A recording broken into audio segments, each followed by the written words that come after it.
ఖచ్చితమైన వ్యక్తిగత క్రమశిక్షణను పాటించే వ్యక్తి, మానవతావాది, శాంతికామికుడు.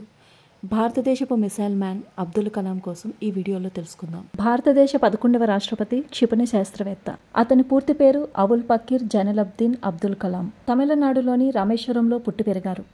తిరుచిరాపల్లిలోని సెయింట్ జోసెఫ్ కళాశాలలో భౌతిక శాస్త్రం అభ్యసించారు. అబ్దుల్ కలాం చెన్నైలోని మద్రాస్ ఇన్స్టిట్యూట్ ఆఫ్ టెక్నాలజీ కళాశాల నుంచి ఏరోస్పేస్ ఇంజనీరింగ్ పట్టా పొందారు. భారత రాష్ట్రపతి పదవికి ముందు రక్షణ పరిశోధనా సంస్థ ఇస్రోలో ఏరోస్పేస్ ఇంజనీర్గా పనిచేశారు.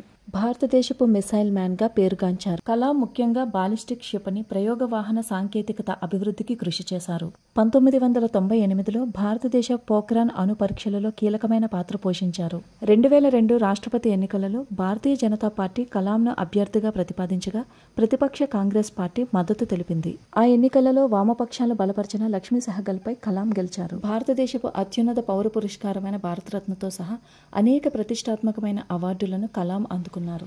అబుల్ పకీర్ జైనులబ్దీన్ కలాం తమిళనాడు రాష్ట్రంలోని రామేశ్వరంలో ఒక తమిళ ముస్లిం కుటుంబంలో 1931 అక్టోబర్ 15న జన్మించారు.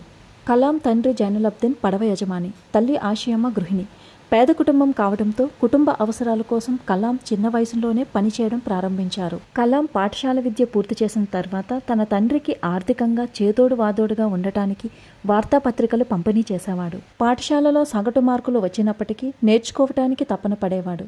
ఎక్కువ సమయం కష్టపడేవాడు. రామనాథపురం మెట్రిక్యులేషన్ స్కూల్లో తన పాఠశాల విద్య పూర్తి చేశాక కలాం తిరుచిరాపల్లిలోని సెయింట్ జోసెఫ్ కళాశాలలో చేరి 1954లో భౌతిక శాస్త్రంలో పట్టా పొందారు. 1955లో మద్రాసులో ఏరోస్పేస్ ఇంజనీరింగ్లో చేరారు కలాం. కలాం సీనియర్ తరగతి ప్రాజెక్టు పని చేస్తుండగా పురోగతి లేకపోవడంతో డీన్ అసంతృప్తి చెంది ప్రాజెక్టు తదుపరి 3 రోజుల్లో పూర్తి చేయలేకపోతే తన ఉపకార వేతనం రద్దు చేస్తాను అని బెదిరించారు. ఇచ్చిన గడువులో కష్టపడి పని పూర్తి చేసి డీన్ను ఆకట్టుకున్నారు కలాం. 8 స్థానాల కొరకు జరిగిన ప్రవేశ పరీక్షలో 9వ స్థానం పొంది యుద్ధ పైలట్ కావాలనే తన కలను సాకారం చేసుకునే అవకాశాన్ని త్రుటిలో కోల్పోయారు మన Kalam. Madras Institute of Technology నుండి ఏరోనాటికల్ ఇంజనీరింగ్లో పట్టా పొందిన తర్వాత 1960లో Defence Research and Development Organisation వారి ఏరోనాటికల్ డెవలప్మెంట్ ఎస్టాబ్లిష్మెంట్లో శాస్త్రవేత్తగా చేరారు మన కలాం.